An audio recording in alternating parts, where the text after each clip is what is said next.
الفاتحة. بسم الله الرحمن الرحيم. ثواب قراءة 10 آيات من أول سورة الكهف. Pahala membaca 10 ayat dari awalnya surat Kahfi, atau min akhiriha, atau 10 ayat dari akhirnya surat Kahfi. An Abi Darda, dari Sayyidina Abu Darda radhiyallahu anhu, anna Nabiyullah sallallahu alaihi wasallam qala, bahwasanya Nabi sallallahu alaihi wasallam bersabda, man hafidha 10 ayatin min awali suratil kahfi, barang siapa menghafal 10 ayat dari awalnya surat Kahfi, usima minad dajjal, maka dia akan dilindungi dari dajjal. Wa fi riwayatin min akhiri suratil kahfi, 10 ayat dari akhirnya surat Kahfi, rawahu Muslim. Wa an Nabi Sa'id al-Khudri radhiyallahu anhu 'anil Nabi sallallahu alaihi wasallam qala, man qara'al kahfa kama unzilat, barang siapa membaca surat Al-Kahfi sebagaimana dia diturunkan, kanat lahu nuran yaumal qiyamah, maka baginya dia akan mendapatkan cahaya min maqamihi, dari tempat dia, ila Makkah, sampai ke Mekah pada hari kiamat.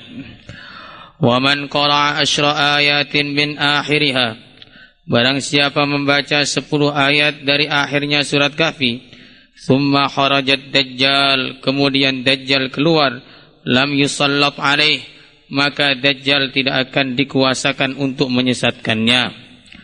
Wa man tawadda'a, barang siapa berwudu, thumma qala, kemudian dia berdoa, subhanakallahumma wa bihamdik, la ilaha illa ant, astaghfiruka wa atubu ilaik.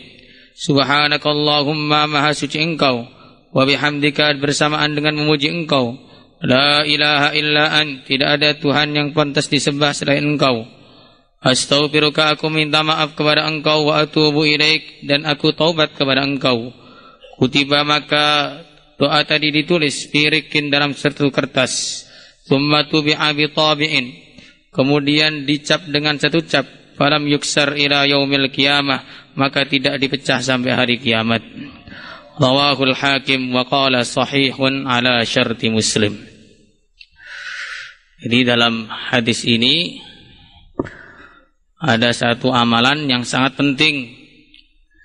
Satu amalan yang sangat penting untuk kita jaga, kita perhatikan, yaitu membaca awalnya 10 ayat awal dari surat Al-Kahfi, atau 10 ayat akhir dari surat Al-Kahfi. Karena dengan menjaga 2 ayat ini, 2 bagian ini, 2 amalan ini, yaitu 10 ayat awal surat Al-Kahfi dan 10 akhirnya, Allah subhanahu wa ta'ala akan menjaga kita dari fitnah dajjal, yang mana disebutkan dalam satu riwayat, tidak ada fitnah di dunia yang lebih besar keburukannya semenjak Allah ciptakan dunia sampai hari kiamat, yang lebih besar bahayanya melebihi fitnah dajjal. Kemudian dengan orang membaca surat Al-Kahfi 10 ayat awalnya dan 10 ayat akhirnya, maka dia akan dijaga oleh Allah dari fitnah dajjal. Berarti ini menunjukkan 10 ayat awal dan 10 ayat akhirnya surat Kahfi ini betul-betul perkara yang luar biasa, karena bisa menjaga seseorang dari bahaya yang luar biasa. Perkara yang bisa menjaga dari bahaya yang luar biasa itu mesti perkara luar biasa. Kalau perkaranya biasa-biasa, hanya akan mampu menahan bahaya yang biasa-biasa. Kalau perkaranya luar biasa, maka bahaya yang luar biasa pun tidak akan ada apa-apanya. Maka memang Allah subhanahu wa ta'ala uji umat akhir zaman ini dengan ujian yang begitu berat, namanya Dajjal. Pada awal kemunculannya, dalam sebagian riwayat disebutkan bahwasanya Dajjal pada awal kemunculannya dia itu menampakkan kesolehan, menampakkan ketakwaan, sehingga banyak orang terkesan. Karena fitrahnya orang Islam, dia akan senang dengan orang yang dohirnya soleh, senang dengan orang yang dohirnya ahli ibadah, senang dengan orang yang dohirnya takwa, mesti senang. Maka kalau orang itu ngaku Islam kok nggak cocok dengan orang soleh, keislamannya dipertanyakan. Awal-awal ngaku orang soleh, kemudian meningkat, ngaku jadi nabi. Ketika dia ngaku jadi nabi, maka orang yang paham agama mulai meninggalkan dia. Meningkat lagi, mengaku jadi Tuhan. Nah, ketika dia mengaku jadi Tuhan, bentuknya dirubah oleh Allah Subhanahu wa Ta'ala. Matanya satu dibikin buta, yang satu dibikin menonjol keluar seperti buah anggur. Picak satu, yang satunya menonjol lagi, dan tertulis kafara di darinya yang bisa dibaca, baik orang yang bisa membaca atau orang yang buta huruf. Setelah itu Allah Subhanahu wa Ta'ala memberikan kepada Dajjal ini macam-macam kemampuan, macam-macam keistimewaan, bukan karena dia istimewa, tetapi untuk menguji umat manusia pada saat itu. Maka akhirnya dia dimudahkan oleh Allah untuk berjalan begitu cepat di bumi. Hanya masa 40 hari sudah berhasil mengelilingi bumi dan seluruh isinya. Hanya 40 hari saja. Diriwayatkan dalam riwayat Tirmidzi, kecepatannya dalam berjalan seperti kecepatan angin. Dan dalam riwayat lain disebutkan bahwasanya kalau dia pergi, dia akan menunggang himar yang warnanya begitu putih, akmar, warnanya begitu putih bersih. Yang himarnya itu bukan himar biasa, himar besar. Kupingnya panjangnya 30 dhira'.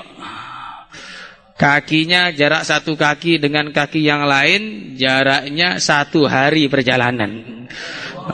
Ini betul-betul manusia ajaib pada masa akhir itu. Akhirnya dia membawa ke sana kemari, ya, menyesatkan manusia ke sana kemari, datang ke kubur-kubur. Wahai ahli kubur, bangkitlah. Maka ahli kubur itu kelihatannya bangkit, padahal itu bukan ahli kubur itu, tapi jin yang menyerupai orang yang tinggal di kuburnya. Maka ahli kubur tadi ditanya, siapa Tuhan kamu? Oh, Tuhan saya engkau, wahai Dajjal. Maka anak-anaknya terpengaruh, ikut Dajjal semua. Dan bukan hanya itu, setan-setan pun dikirimkan untuk menyesatkan orang. Banyak yang tersesat. Tapi suatu ketika setan itu salah alamat, masuk ke rumahnya orang yang orangnya dulu pernah ngaji. Dia datang dengan bentuk seperti ayahnya, seperti ibunya, seperti kakeknya, seperti neneknya yang sudah wafat. Akhirnya bilang, wahai anakku, ketahuilah saya ini adalah ayahmu yang sudah wafat, dihidupkan lagi oleh Tuhan kita. Siapa Tuhan kita? Tuhan kita itu yang sekarang sudah muncul. Oh bukan, itu kan Dajjal, pembohong. Oh bukan, itu Tuhan kita. Ini buktinya kami dihidupkan sebagai ayah kamu. Oh, di hadis dulu saya pernah ngaji, setan akan datang begini. Saya makin yakin, belum tahu ngaji sudah 10 tahun. Akhirnya setan kecewa, wah salah rumah, ternyata santri Al-Fatah ini.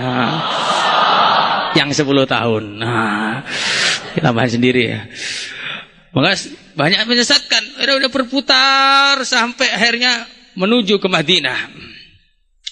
Sampai ke Madinah sana, karena Madinah itu dijaga oleh para malaikat, dia nggak bisa masuk. Akhirnya dia naik ke Gunung Uhud.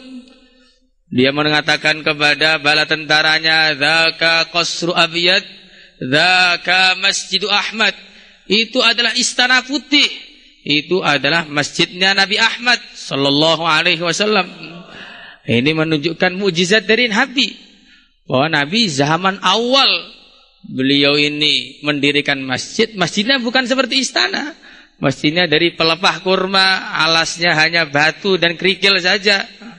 Tapi kemudian betul apa yang disampaikan Nabi, hari demi hari berganti, tahun demi tahun berganti. Akhirnya Masjid Nabawi sekarang sudah tampak seperti istana. Dan dari kejauhan tampak putih megah, maka berarti sabda Nabi benar dan Dajjal sebentar lagi mau keluar. Maka setelah itu akhirnya dia berteriak. Nah, karena nggak bisa masuk, teriak dari luar. Sebagian ulama mengartikan teriakannya itu konser musik. Sehingga akhirnya orang-orang Madinah yang dalam hatinya ada sifat kemunafikan, baik laki-laki maupun keluar semua untuk nonton konser musiknya Dajjal. Maka kalau yang masih senang musik, tiba-tiba nanti kalau Dajjal datang langsung tertarik dengan musiknya Dajjal. Bahaya dan haram, musik itu jelas ya hukumnya haram. Akhirnya tambah banyak pengikutnya, orang Islam tambah sedikit. Mereka kumpul semua di Masjid Al-Aqsa. Ketika kumpul di Masjid Al-Aqsa, Dajjal pun datang mengepung. Setelah sekian lama dikepung, bahan makanan sudah menipis. Karena memang pada waktu itu tempat yang di situ iman kepada Dajjal, maka makanan langsung banyak. Tapi kalau tempat yang di situ tidak mau iman kepada Dajjal, maka minumannya habis, makanannya habis, hujan pun tidak turun, jadi kering kerontang. Ujian pada waktu itu untuk orang-orang iman. Begitu berat. Maka setelah mereka digepung begitu lama, mereka begitu susah, Allah Subhanahu wa taala menurunkan Nabi Isa alaihi salatu wassalam, yang beliau bersandaran turun di antara dua pundaknya malaikat. Turun di bawah, di atas menara putih di Damaskus. Setelah beliau turun, beliau datang kepada orang-orang di situ. Beliau begitu berwibawa, wajahnya begitu bersinar. Kalau beliau menundukkan wajahnya, maka akan bertetesan dari rambut beliau kilauan-kilauan seperti mutiara. Beliau memberi pilihan kepada orang-orang yang dikepung tadi. Allah Subhanahu wa taala memberi pilihan kepada kalian 3 pilihan. Pilihan yang pertama, Allah akan tenggelamkan Dajjal dan bala tentaranya. Pilihan yang kedua, Allah Subhanahu wa taala akan mengirimkan azab kepada Dajjal. Pilihan yang ketiga, Allah Subhanahu wa taala akan menjadikan kalian kuat sehingga bisa mengalahkan Dajjal. Maka akhirnya semuanya sepakat milih pilihan yang ketiga. Hadzaka ashfa lisudurina. Wahai Nabi Allah Isa alaihi salatu wassalam, itu yang pilihan yang ketiga adalah lebih menghibur hati kami yang sudah tersakiti gara-gara Dajjal menyesatkan saudara kami, menyesatkan anak kami, menyesatkan tetangga kami. Sudah, kita pengen bantai langsung dengan tangan kita sendiri. Nah sudah, kalau gitu oke, pilihan yang ketiga yang dipilih. Maka setelah mereka pilih pilihan yang ketiga, Nabi Isa alaihissalatu wassalam perintahkan untuk buka pintu gerbangnya. Begitu dibuka pintu gerbangnya, Dajjal yang aslinya begitu garang, siap menerkam, melihat Nabi Isa langsung leleh seketika. Langsung leleh, dia langsung lari terbirit-birit. Dan teman-temannya Nabi Isa langsung mulai membantai tentaranya Dajjal yang kebanyakan orang Yahudi. Dibantai di situ. Ada yang sembunyi di belakang pohon, sembunyi di belakang batu. Maka batunya, pohonnya ngomong, ini orang Yahudi belakang saya, bunuhlah dia. Nabi Isa terus ngejar Dajjal sampai ujung. Sampailah ke Babul Lut. Begitu sampai di Babul Lut, Dajjal sudah putus asa, gak bisa lari lagi. Gimana caranya biar selamat nih? Maka dia tahu kalau orang Islam itu pas sholat mesti berhenti perang. Akhirnya bilang kepada anak buahnya, aqimis sholah, komat-komat, biar Nabi Isa sholat dulu, gak jadi bunuh saya. Akhirnya dia menyuruh anak buahnya komat, Allahu Akbar, dan seterusnya. Sampai selesai komat, ada Dajjal sambil ketakutan mengatakan, ya Nabi Allah, qad uqimatis sholah, sudah komat nih, sholat dulu. Sudah komat nih, sholat dulu. Maka Nabi Isa alaihissalatu wassalam mengatakan, taz'um annaka rabbul alamin, faliman tusolli. Kamu ngaku jadi Tuhan terus sholat ngadep siapa? Kadzab, pembohong. Tombak langsung mati seketika. Maka Nabi Isa kembali menunjukkan tombaknya yang berdarah. Dajjal itu juga nih, sudah kalah Dajjal. Maka orang-orang begitu gembira. Dan Nabi Isa alaihissalatu wassalam kumpulkan satu-satu, diusap wajahnya satu-satu oleh Nabi Isa sambil diberitakan nanti kamu akan masuk surga punya derajat sekian dan sekian. Masya Allah, langsung ketemu dan langsung tahu derajatnya di surga. Padahal derajat di surga itu ma bainad darajatain kama bainas sama'i wal ard. Satu derajat dengan derajat yang lain tuh jaraknya seperti jaraknya langit dan bumi. Begitu tinggi sekali. Lah orang-orang itu masih di dunia sudah tahu nanti pangkatnya di akhirat bagaimana. Saking besarnya ujian waktu itu, maka dapat pahala yang besar. Di antara derajat di surga yang disampaikan oleh Nabi, kalau orang itu punya derajat tinggi, punya derajat yang tinggi, Allah Subhanahu wa taala akan sediakan untuk mereka kamar-kamar yang begitu indah, begitu mewah, tinggal di atas, gak ada tiang yang menyangga, juga gak ada tiang yang menggantung dari atas, jadi terbang di awang-awang itu kamarnya. Maka orang-orang tanya, lah terus bagaimana naiknya? Naiknya mereka akan terbang seperti burung untuk naik ke kamar-kamar indah itu. Lah orang-orang di kamar indah itu orang-orang yang istimewa. Sehingga kalau kadang-kadang mereka ini membuka pintunya, maka surga yang sudah terang itu tiba-tiba penuh dengan cahaya. Apa kok terang sekali ini? Ini orang yang derajatnya atas sedang buka pintu kamarnya. Maka Allah Subhanahu wa taala karena orang-orang tadi sudah sabar menghadapi Dajjal di dunia, sudah Allah sampaikan kepada mereka, beritakan kepada mereka bahwa mereka akan dapat derajat-derajat yang tinggi. Lah kok bisa bertahan lawan Dajjal bagaimana? Karena rajin baca surat Kahfi. Maka kita rajinkan baca surat Kahfi biar kita dijaga dari fitnah Dajjal. Insyaallah semuanya.